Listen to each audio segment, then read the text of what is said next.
I don't even know how I'm supposed to pick that up. No, I just deleted my thumbnail. Okay, hopefully there's a thumbnail in there because it's heavy lifting for real. This video needs to go up because I've filmed it 4 times. Oh my gosh, books fell.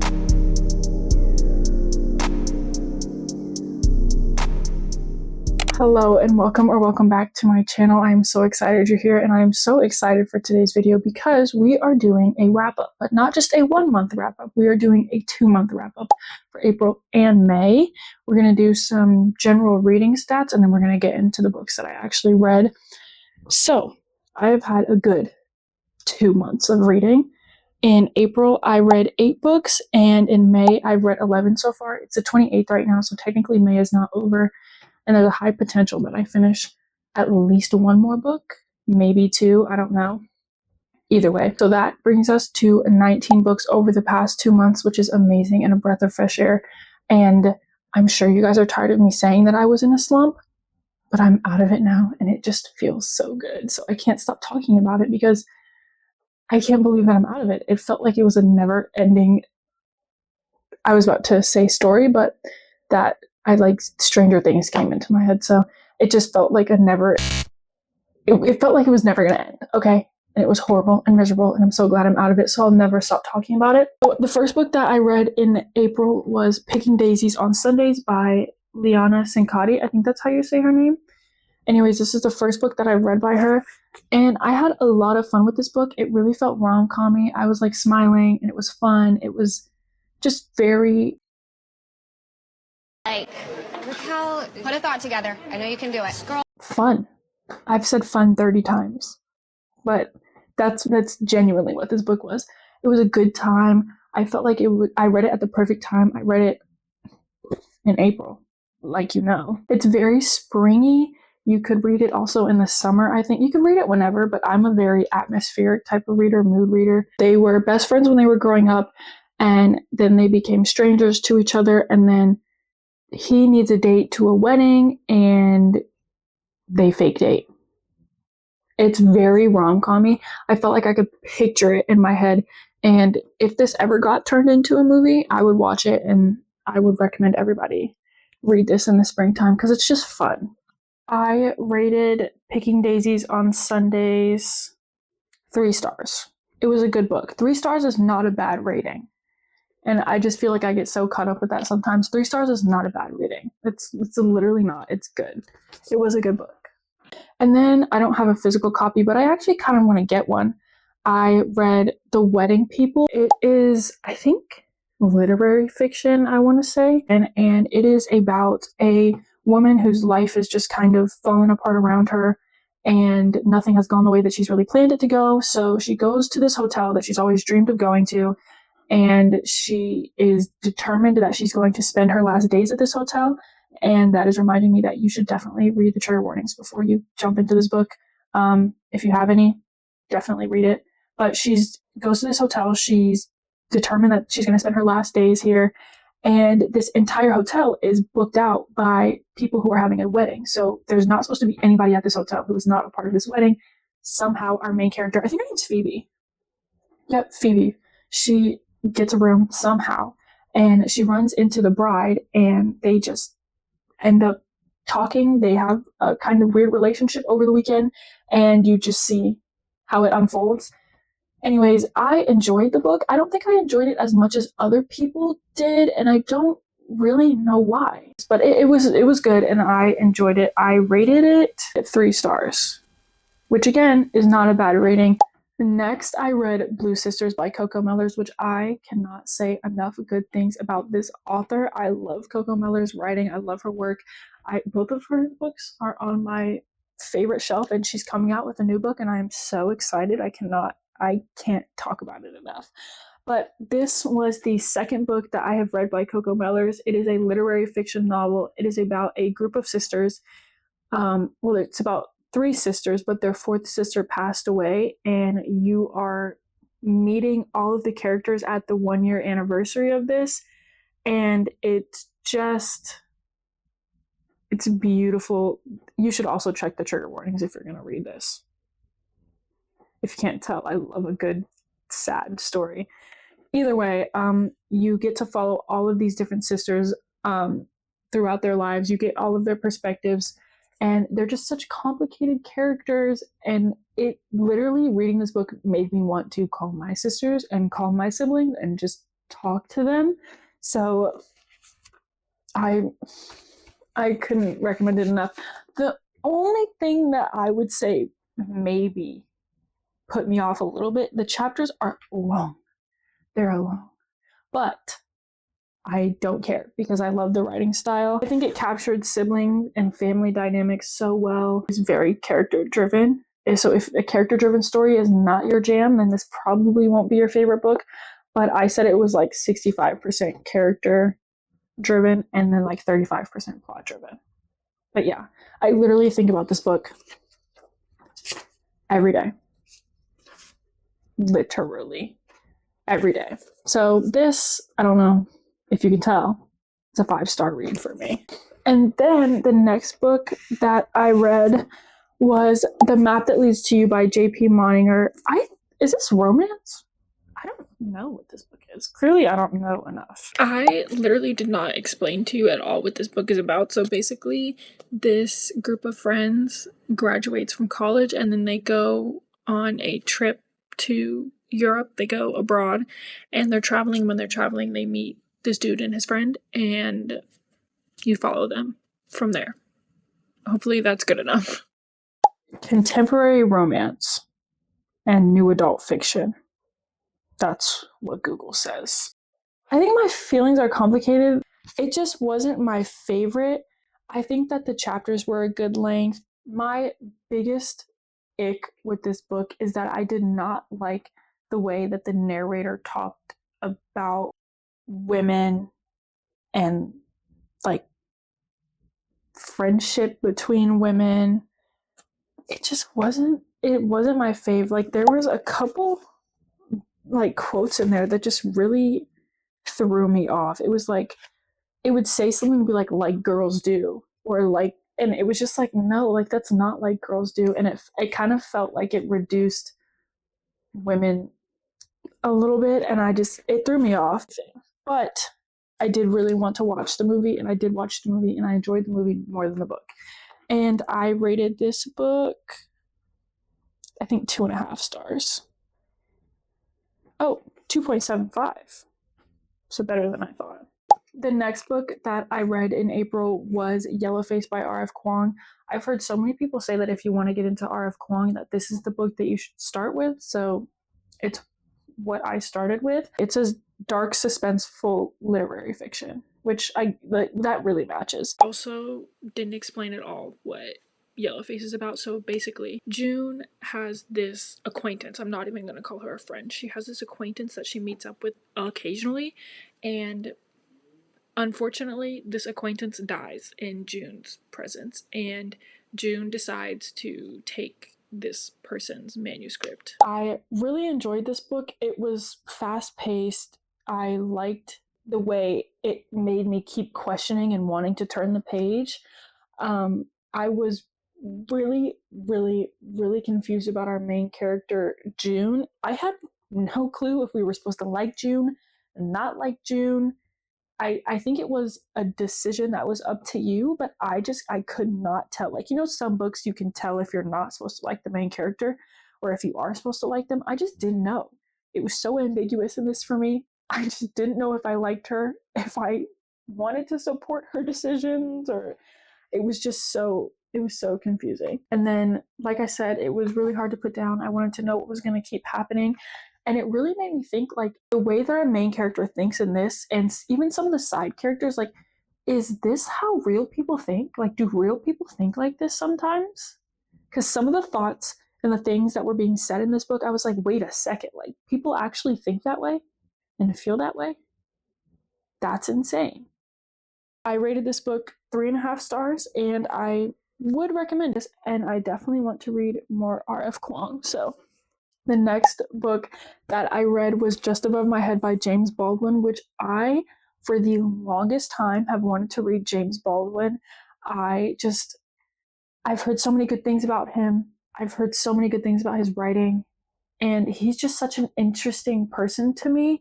I feel like when I was growing up, I heard about him all the time, whether it was from like my family or like teachers or just people having discussions about things.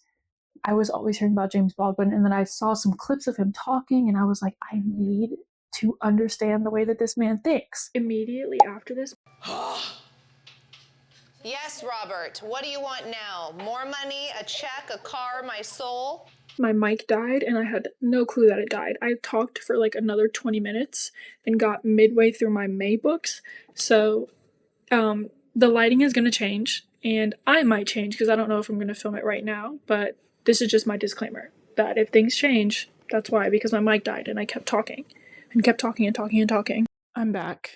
It's a couple days later and I filmed this way too many times, so I'm just going to make sure that the mic and everything is working before I do anything crazy. In Just Above My Head, you follow two brothers, and those two brothers are Hal and Arthur, and you find out on the back of the book that one of them died. So that's not a spoiler, I promise, but Arthur dies. And the first chapter is Hal in the time when he figured out that his brother died, like when he got the call and what his reaction was. And then you go to present day, which is him with his family. And then you go all the way back to the past and you follow him and Arthur throughout their lives all the way up until when Arthur dies. And it's just so beautiful. There's so much family relationships, love, grief, and also just stuff about the world, like what life was like for African Americans throughout the 1940s and 1960s, what it was like for Black musicians. You also get to see the war because a couple people get shipped off to the war, and you just get this beautiful story of these people's lives. And you follow a couple different people, mainly Hal and Arthur, but you see some other people too. And I just think it's a really beautiful story. I rated it 4.5 stars. There's a lot of heavier themes, so if for some reason some of those might push you away from the book, then look up trigger warnings. The characters were really fleshed out and they seemed really real. I really believe they existed. And I just thought it was a really beautiful story about a family. Okay, after Just Above My Head, I read Adelaide, and I do not have a copy of Adelaide. I read it on the Kindle. I rated Adelaide 4 stars. So Adelaide is basically a story about a woman named Adelaide, and she's American living in England, I think. London. She's living in London. She meets this man named Rory, and they kind of hit it off. And after they hit it off, she realizes that he might not be the perfect person that she was imagining. And you just really explore an unhealthy relationship and what it does to a person. When do you decide to put yourself first? So this is another book where you definitely have to check trigger warnings, but there's some really interesting family dynamics alongside like unhealthy relationship dynamics. I'm pretty sure every single person in her family has some type of mental illness, and they talk about that, and they talk about some experiences that Adelaide has gone through, and I just thought that it was a really interesting story. The only reason I think this book wasn't 5 stars is because there were some things that they touched on that I wish they went a little bit deeper into, but I do understand that the book is about the relationship with Rory, not her relationship with her parents. Like, it just kind of tells you maybe why she is the way she is, kind of, and floats around that, but you don't really get to dive into it. And I wish we could have dived deeper into it. And then I wanted to follow more of Adelaide. Like, you kind of just got like the big moments, and I wanted to be with her in some not so crazy moments. But otherwise, like I said, good book, and I enjoyed it. Then I read Storybook Ending, which is such a cute little book. I rated this book 4 stars. It was so rom-com-y, and when I was reading it, I was genuinely feeling like it could be a movie. This could get turned into a movie, and I would watch it, and I'm sure I would eat it up, and everybody else would eat it up. It just has that rom-com quality that I was searching for. It's about April, Wesley, and Laura. Wesley works at a bookshop. He works at the return counter of a bookstore. And April one day goes out on a limb, leaves a note for Wesley in this book. Wesley gets distracted, doesn't do his job correctly, and the note ends up in Laura's hands, and April and Laura end up talking, but not realizing who they're talking to. They think they're talking to somebody else. And it's a very fun story. There's also a movie getting filmed in this bookstore, so it's just there's like a lot going on, but not a lot going on at the same time. So some things in the beginning of this book just seemed a little repetitive to me. Not like horrible, but just not enough for the book to be higher than 4 stars, because I felt like in the beginning I was like, okay, I've seen this happen in a different way about 4 times now, so let's just move on. There's so many references to movies and just pop culture. It was very cozy, cute, and fast paced, and I would recommend it. And then I read East of Eden by John Steinbeck, which I can't even talk about this book enough. There's not enough words in the English language for me to express to you how much I love this book and how much I recommend this book. This book should go without saying. It's 5 stars. I've talked about it on TikTok. I've talked about it on YouTube. I've talked about it with anyone who will listen to me. Basically, this is a story where you are following 2 families, the Trask family and the Hamilton family, and you follow them from the first person to settle in America in their family, and you follow them down to a specific generation. And once you get to that generation, you follow their family line. And so you get these characters and you understand why they are the way they are. They're so fully fleshed out people. It's just amazing. You get like these themes of right and wrong, and are you destined to be something, or do you choose who you're going to be? Family, friendships, relationships, your relationship with yourself, like your relationship with the people that have hurt you. It's a retelling of the book of Genesis, so you get like heavy themes with like Cain and Abel, that story, and also like the Garden of Eden, so Adam and Eve. And you don't have to know anything about those stories, but if you do, it kind of makes it a little bit fun.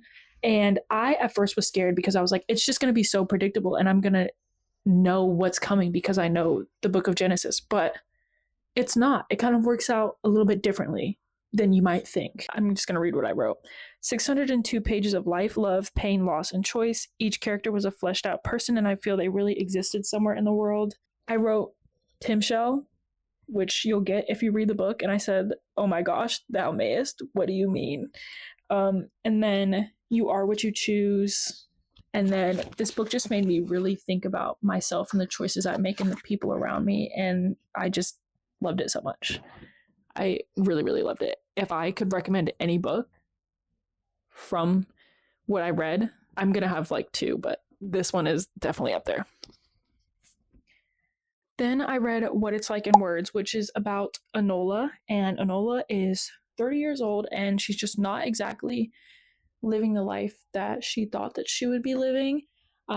She's a writer who is a bit stuck, and one day she goes to a little writers group that she goes to, and there's somebody unexpected there, and this man intrigues her, and she bumps into him again, and they kind of hit it off, and then you see their relationship kind of unfold, and maybe people aren't exactly who they say they are, and they're not exactly good people, or at least not a good person to be in a relationship with. And so similar themes to Adelaide, where you're following this toxic, unhealthy relationship and you're just trying to figure out, like, when do you leave? Like, when do you choose yourself? Why do you love people who hurt you? Why do you keep choosing people who hurt you? And it's just a very interesting story in that way. You don't get the name of the male main character. You never get his name. They only refer to him as he or him. And I got to like midway through the book and I was like, what is this man's name? And I flipped through every page. I was listening to the audiobook trying to figure it out. They never say this man's name. And I thought that that was really interesting. And I liked the way that the author did that. I rated this book 3.25 stars. And I couldn't really figure it out because I liked the book, but it was just conflicting.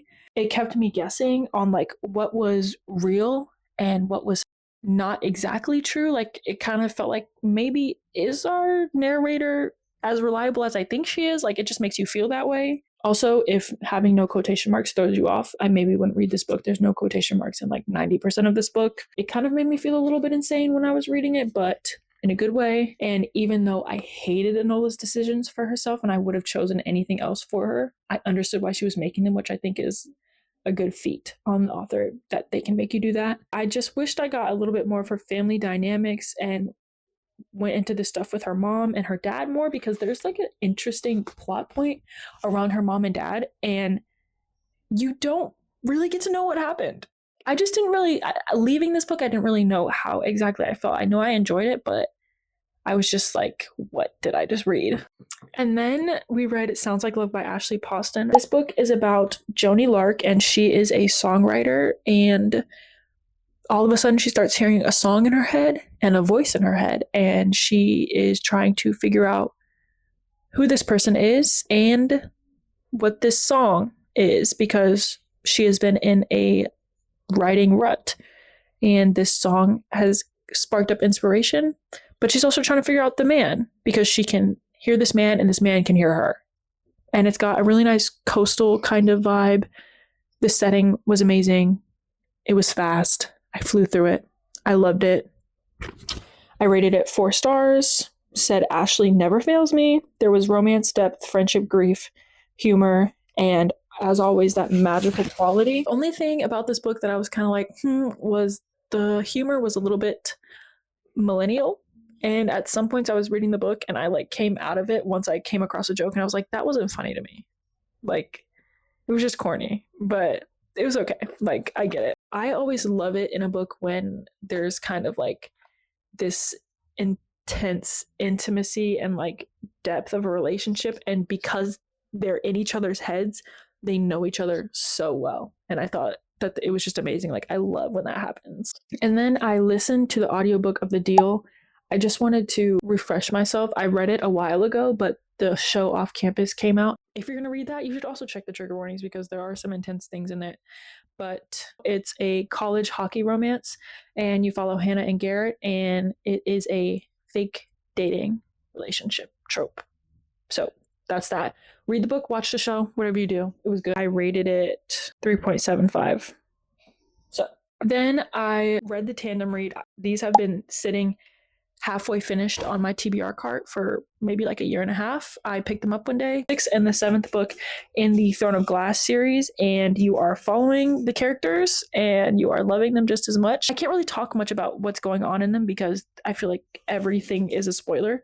I rated Tower of Dawn 4.75 stars and Empire of Storms 4 stars, which is, I think, unpopular. I'm not going to talk about these because I have a video where I talk about them. So I'm going to put that somewhere. I enjoyed it, loved it. Can't wait to finish the series finally. And then I read Rush, which is also in that same reading vlog. So it is a Formula One centered book. It's fiction. It's not a romance. It's why it's on my next to God of Malice, because I would consider it a dark romance, but it's literally not a romance, and it says it on the back that it's not a romance, and it's not. It's not. Check the trigger warnings before you go into it. I rated it 3.5 stars, and it's exactly what I expected. It did have a little bit of a difference to some of the Formula One books that I read previously, where it was like really realistic. Like the racing and stuff was realistic, and the names of the drivers were kind of ultra realistic. You get some real Formula One drivers' names, and then some of the drivers on the grid in this book are literally just, they have the same initials as real life drivers. And all the teams are the same, which I thought was really interesting and fun because I didn't have to try to like remember all these fake made up teams. They're literally the teams that are actually on the grid. So I rated it 3.5 stars, good pacing, definitely not a romance.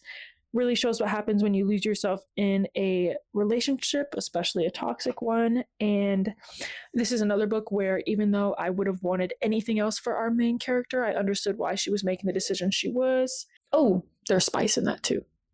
So beware if that's not something you like. Then A Homemade God by Rachel Joyce, which is about siblings, and they are going back to their childhood home because their father has passed away, and they're going to deal with it and try to find his last painting. And when they go to this house, they meet their elusive stepmother, who they have never met before, and they don't particularly like. But they meet her there, and you follow their journey trying to handle this grief, handle their new family dynamics, handle themselves, and this new person who's in their family who they have no clue who this person is. I rated this book 4.75 stars. Part 1 was a little bit slow, but part 2 and part 3, I didn't want to do anything but read. It really shows like what happens when you have someone in your mind as a pillar of your family or just a pillar in your life, and what happens when that person is gone, or what happens when you realize that that person is not who you picture them as in your head. Like you might have an idea of who this person is or something like that, and then you realize that they're not who you made them out to be and what that can do to you. It was a good book about like what holds families together and what tears them apart. I thought the stepmother was such an interesting character. I could probably talk for hours about her. And I love Goose. And that's what I have to say about The Homemade God. Then I read Done and Dusted by Lila Sage, which is a cowboy romance. We follow Clementine, or Emmy, and she is a professional barrel racer, and she gets thrown off a horse one time and she is scared to get back on a horse, so she goes back home to her family's ranch and she runs into Luke, and Luke is her brother's best friend. I rated it 4 stars, and I read it as a palate cleanser, and I actually loved it more than I thought I was going to. While I was reading it, I did feel like I had read something really similar, but I don't know like if that's a me problem, if I was just having some weird deja vu or what it was, but yeah, I still enjoyed it either way. I'm going to continue the series. I thought Luke was really sweet, and there is spice in this book. So again, if that's something that puts you off, maybe don't pick this one up. Then I read Call Me By Your Name, which is about a 17-year-old boy named Elio, and his family has this home in northern Italy, and over the summer they allow a guest to stay at their house. It's usually like a grad student or something of that nature, and they stay for the summer, and that guest helps the father out with some work, and they're just allowed to stay there and work on their own personal projects while they do that. And this summer the guest's name is Oliver, and Elio becomes fascinated with Oliver, and Oliver becomes fascinated with Elio. And I don't want to say too much else, but it was a lovely book, and I loved it so much. I did. The setting was amazing. I thought that it was just so interesting to be in Elio's head and just really feel those feelings that he was feeling. Again, this explores like intimacy and just really being known and understood by somebody. And I always think that any book that explores that and explores it well, I'm gonna love it more than the average book. And then it shows like the ups and downs of young love and young lust and like infatuation and maybe a little bit of obsession. And then I wrote down, are they lovers, dot, dot, dot, worse, because that is what this book is. I liked the writing style, and I think that Elio deserved better. But he wasn't perfect either, so I can't really complain. And I did find myself throughout this book wishing that I could be in Oliver's head. You don't get his perspective, but throughout some of this book, I was like, I just want to know what Oliver is thinking. I want to know what he's thinking about all this.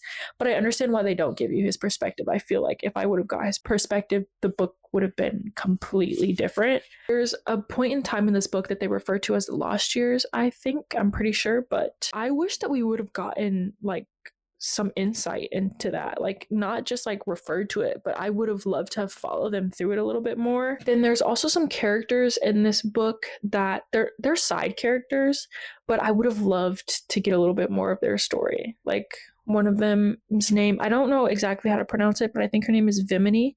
Like I wish we would have got a little bit more of her.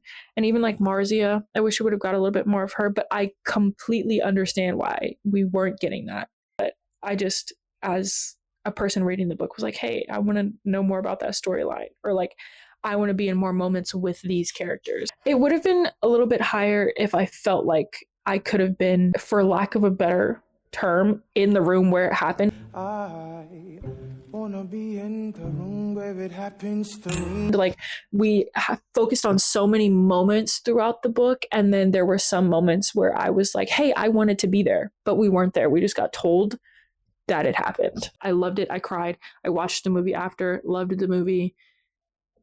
That's all I can say. And then, oh my gosh, don't get me started.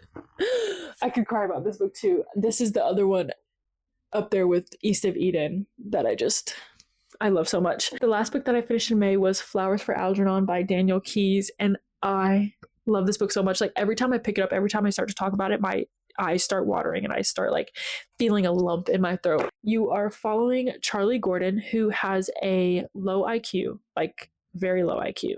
And he gets selected to be a part of this study, and he's the only and the first human to have this surgery that aims to increase your IQ. You just follow him going throughout that journey. It's told through the perspective, it's Charlie's perspective, but it's his journal. So they tell him to do journal entries.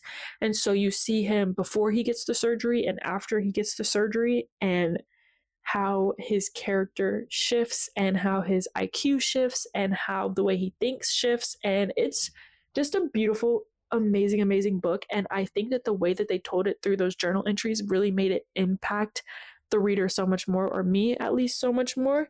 Sometimes I feel like with the books that I really love, the only thing that I can say is that I really love them and they're amazing. And I wish I could say more, but it's just a warm feeling around them. So if you can't tell, I rated Flowers for Algernon 5 stars. And I wrote down that it was an emotional roller coaster. I can't say enough good things about this book. And I thought it was amazing and how it really made me feel. And I felt this way before, but after reading it, it just has really like stuck in my head. Everybody is a person. Everybody is a person, even if they are living differently than you by no choice of their own. Like if someone has a disability, they are still a person and they have human experiences, even if you don't think that they do. There's so many valuable life lessons like that in this book. And the journey that you go on with Charlie is so humanizing and beautiful, even though it is rough at times, most times. It really makes you think about yourself. I felt real life emotions reading this. I was happy and sad and confused and devastated, but I just thought that it had so many good themes and I could talk about them so much more. And maybe I'll do a video talking about like themes that I love in books, and then books like with that. I've talked about this book also on TikTok, on YouTube, on anywhere with anyone who will listen to me, but I loved this book so much and I could not recommend it enough. It was really easy to read too. Like you don't have to be scared, because is this considered a classic? I don't know if it is, but if it is, even if it's not, it kind of has this air around it, I think, that can be intimidating, but it's really easy to read. I promise. I am currently reading The Unselected Journals of Emma M. Lyon, Volume 1. I think I have about 20 minutes left of that book, so I'll probably finish that today. And it's the 31st now, so that'll be the last book that I read and finish in May. I'm liking it so far. That's my review. I'm liking it so far. So that is my completed April and May wrap up. I hope you enjoyed it. I hope maybe you got some book recs. Let me know if there's any books on here that you've read, that you liked, that you loved, maybe you didn't like, so we can chat about it a little bit. Thank you so much for sitting here listening to me talk about books. It's my favorite thing to do, and it's my favorite thing to do with you is sit here and talk about books. And that's all I have to say, and hopefully this video and audio is good, so I don't have to record this for the 6th time. But I love you guys so much. Thank you so much for coming along, and I cannot wait to see you guys in the next one. Bye!